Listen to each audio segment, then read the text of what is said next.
যে আমি ৫ ওয়াক্ত নামাজ পড়বো ইনশাআল্লাহ বলেন। আলহামদুলিল্লাহ। আল্লাহ আপনাকে কবুল করুক। তাহলে আপনি আমার সাথে একটা মসজিদে চলেন। যে টাকাটা ইনকাম করতেন এই টাকাটা আমি আপনাকে দিয়ে দেবো, সমস্যা নেই। আসসালামু আলাইকুম। ভালো আছেন? আলহামদুলিল্লাহ। শরীর স্বাস্থ্য ভালো আছে? আলহামদুলিল্লাহ। সমস্যা নেই, বসেন। আপনাদের গ্রামের বাসা কোথায়? মুক্তাগাছা। জি, মুক্তাগাছা। ময়মনসিংহ। ও, ঢাকাতে কতদিন যাবত রিক্সা চালান? ও ৩০-২৫ বছর।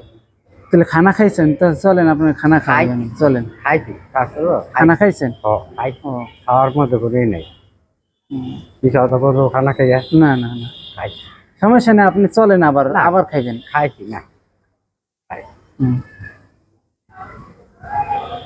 তো শরীর স্বাস্থ্য আছে ভালো? আল্লাহ রাখতে ভালো। এই যে বললেন আল্লাহ রাখছে ভালো, তার যে হুকুম আছে সেটা আমাদের পালন করতে হবে কিনা? হ্যাঁ। তার যে হুকুম আছে নামাজ, সেই নামাজ আপনার আদায় হয়েছে? না না, নামাজটা পড়েন নাই না? পড়া উচিত ছিল কিনা? হওয়া উচিত ছিল। দেখেন, এই যে আপনি রিক্সা চালান, যা কিছু করতেছেন, এগুলো কিন্তু দুনিয়ার জন্য। দুনিয়া যেতে ভালো থাকতে পারেন, হ্যাঁ। কিন্তু আখিরাতে তো আপনার ভালো থাকতে হবে, তার জন্য তো কিছু দরকার। দরকার। দুনিয়ায় তো ক্ষণস্থায়ী, চিরস্থায়ী না। আখিরাতে তো চিরস্থায়ী।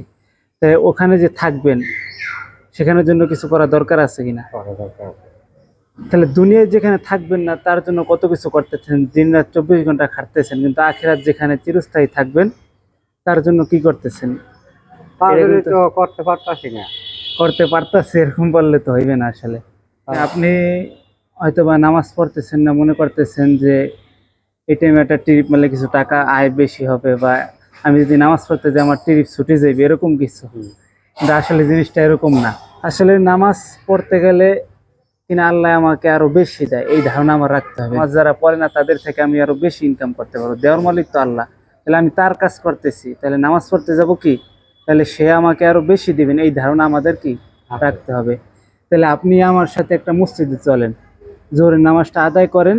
এই যে আপনার 15-20 মিনিট সময়, এই সময় যে আপনি রিক্সা চালাইলে যে টাকাটা ইনকাম করতেন এই টাকাটা আমি আপনাকে দিয়ে দেবো, সমস্যা নেই। তাহলে আপনি আমাকে 10-15 মিনিট সময় দিতেছেন, টাকাটা আমি আপনাকে খুশি হয়ে দিতেছি, বুঝছেন? তাহলে আপনি আমার সাথে একটা মসজিদে তো নামাজ পড়লে তো খাইলে হয় না, গোসল করুন নাকি, মনে হয় যে শরীরটা পাকড়া হন নাকি। তাহলে কি নামাজ এখন পড়তে যাইতে পারবেন না? না। গোসল করা লাগবে, এই তো বুঝছি। নামাজ টামাজ করে। তাহলে আপনি আমাকে বলেন যে নামাজ পড়বেন ৫ ওয়াক্ত নামাজ। যে আমি ৫ ওয়াক্ত নামাজ পড়বো ইনশাআল্লাহ বলেন। আলহামদুলিল্লাহ। আল্লাহ আপনাকে কবুল করুক। দেখেন, দুনিয়ায় আপনার চলে যেতে হবে একদিন, কিন্তু হ্যাঁ। থাকা যাইবে না। না। তাহলে সেটা আমাদের কিন্তু ভাবতে হইবে।